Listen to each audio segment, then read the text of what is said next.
क'क्राझार जिल्लानि सिङाव थानाय दावलिगुरि गामिनि लुथान बसुमतारी एबा बि लोमस्रावआ आथिखालनि सरकारजों हारिनि थाखाय सावरायबाय थानाय NLB आफादनि सोद्रोमामोन। बिथाङा थांनाय 16 फेब्रुआरि 2023 सानखालि माखासे खैफोदजों गावनि जिउखौ नागारनानै बे बुहुमनिफ्राय अरायसमनि थाखाय नागारना थाङो आरो बिथाङा दावलिगुरि 7 स्टार क्लाबनिबो मोनसे समनि राफोद दैदेनगिरिमोन। बेनिखायनो 7 स्टार क्लाबआ रुंसारि बि लोमस्रावनि मुङाव सेथि गोसोखां जोलुर बादायलायनाय खुंफुंनाय जायो। बे अपेनिं मेचआव गाहाय आलासि महरै नुजाथि हैदों कबिरन्जन ब्रह्म आरो youth BPF in charge Jubiraj Basumatary. बे जोलुर बादायलायनाय होनायाव बनरगाव जायख्लं स्पर्ट्स क्लाब आरो दतमा दासा स्पर्ट्स क्लाबनि गेजेराव बादायलायनाय जायो आरो बे जोलुर बादायलायनायाव बनरगाव जायख्लं स्पर्ट्स क्लाबआ दतमा दासा स्पर्ट्स क्लाबखौ 4 गल सोनानै दिनैनि खेलायाव देरहासार जानायखौ नुनो मोनो। दिनै जोंहा दावलिगुरि गामिनि 7 स्टार क्लाबनि बानजायनायाव थांनाय जायखिजाया जोंहा जोंनि नैबे गामिनिनो सासे गोख्रों मावथि एबा सासे गोख्रों इउथ लेट लुथान बसुमतारी बिथाङा रुंसारि जालांदों। दा बे रुंसारियाव दिनैहाय मोनसे जोलुर बादायलायनाय जादों आरो बे जोलुर बादायलायनायाव दिनै अपेनिं स्टार्ट जाबाय। दिनैनिफ्राय स्टार्ट जानानै 25 तारिख नभेम्बरसिम फाइनाल। दा बाहाय नुजाफैनो हानाय जोंहा मानगोनां आलासि गाहाय हिसाबै श्रीजुत दनेश्वर गयारि MCLA बावखुंग्रि बिथां नुजाफैदोंमोन। बेजों लोगोसे जोंहा KDSAनिबो आफादगिरि लोगोआव KDSAनिनो मावथिफारि बिथांमोनाबो नुजाफैदों।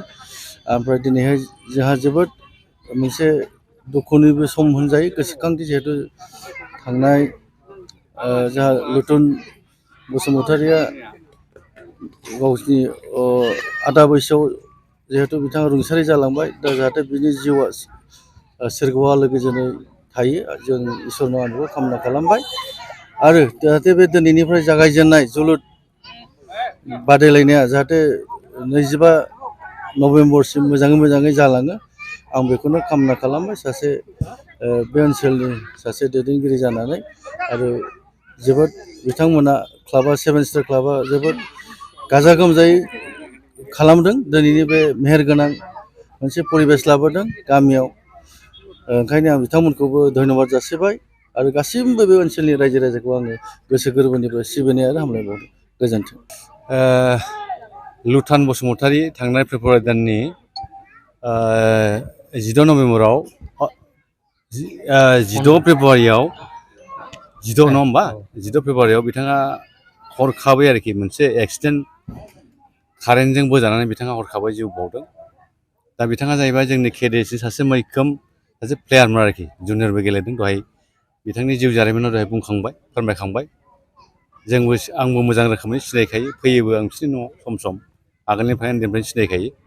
न'खरनिफ्राय फंबाय दङ, बेबो बल गेलेयो। दा बाथ्राया जाहैबाय लुथान बसुमतारीनि नामै जे बे फुटबलखौ होदों, निस्सय मोनसे थांखि लानानै बिथांमोना क्लाबा 7 स्टार क्लाबा बे खेलाखौहाय होदों। खारना जाहैबाय लुथान बसुमतारीया थैलांदोंब्लाबो जाहाथे बिथांनि जिउमाया सोरगोआव आलो गोजोनै थानो हायो आरो गोजोरै बिथांनि नामा थैलांदोंब्लाबो जाहाथे बिथांनि मुंखौ जोङो लाखिबाय थानो हालाङो गोथाङैनो। बेखौ नोजोर होनानै 7 स्टार क्लाबा बे खेलाखौ होदों होननानै आं साननानै लादों आरो बेनो जाखागोन उद्देश्यआबो।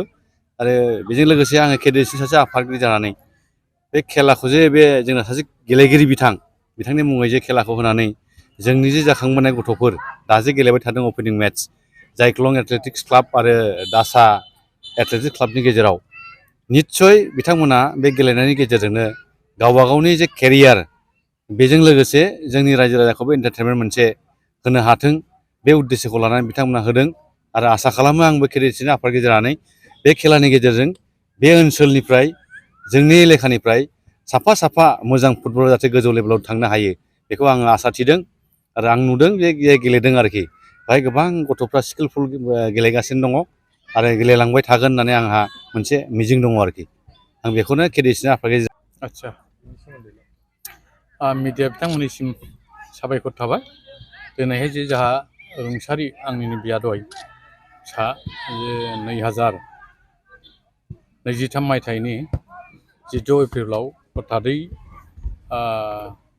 रुंसारि जायो। दा बिनि नामावनो बिथाङा आगोलनिफ्रायनो जोलुर बादायलायनायाव खोब गोसो गोनांमोन आरो लोगोसेयै देरदोखोन देरनायनिफ्राय क्लाबाव जोलुर बादायलायनायजों लोब्बा लानानै